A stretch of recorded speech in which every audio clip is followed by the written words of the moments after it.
D'accord, imaginez un peu ceci.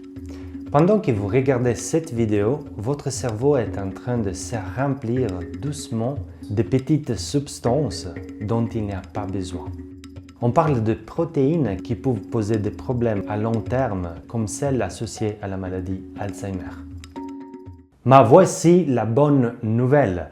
Votre cerveau a déjà un plan intégré pour se nettoyer.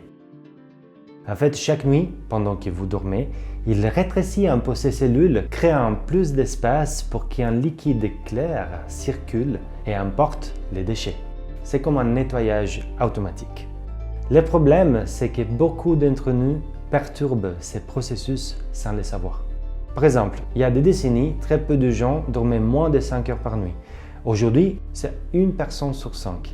En réduisant notre sommeil, on empêche le cerveau de faire son grand ménage nocturne, ce qui peut affecter notre mémoire, notre clarté mentale et même augmenter les risques de maladies. Alors, c'est quoi ce système de nettoyage? En fait, pendant longtemps, on ne savait pas que le cerveau avait un moyen de se débarrasser de ces déchets, contrairement au reste du corps qui est un système lymphatique.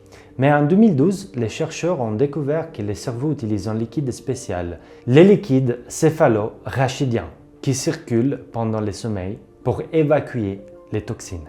Ce qui est fascinant, c'est que ce nettoyage se fait surtout la nuit, pendant les phases de sommeil profondes.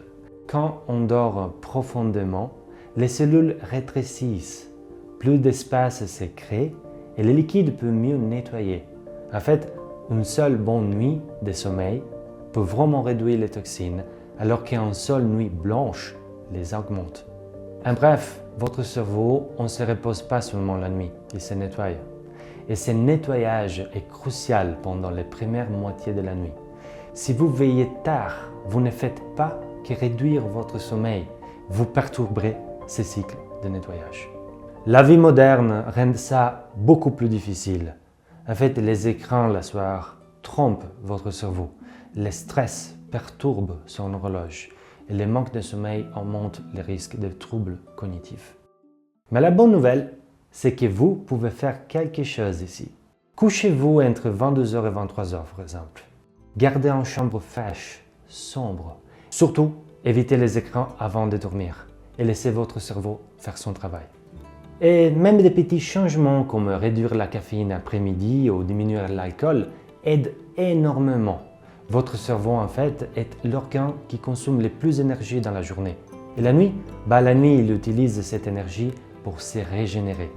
Nuit après nuit, ce nettoyage vous garde alerte et clair et vous aide à rester en forme plus longtemps. Alors ne considérez pas le sommeil comme du temps perdu. C'est la maintenance la plus importante de votre cerveau. Vous n'avez pas besoin de solutions compliquées ici, juste de bonnes habitudes. Commencez dès ce soir à donner à votre cerveau le repos dont il a besoin.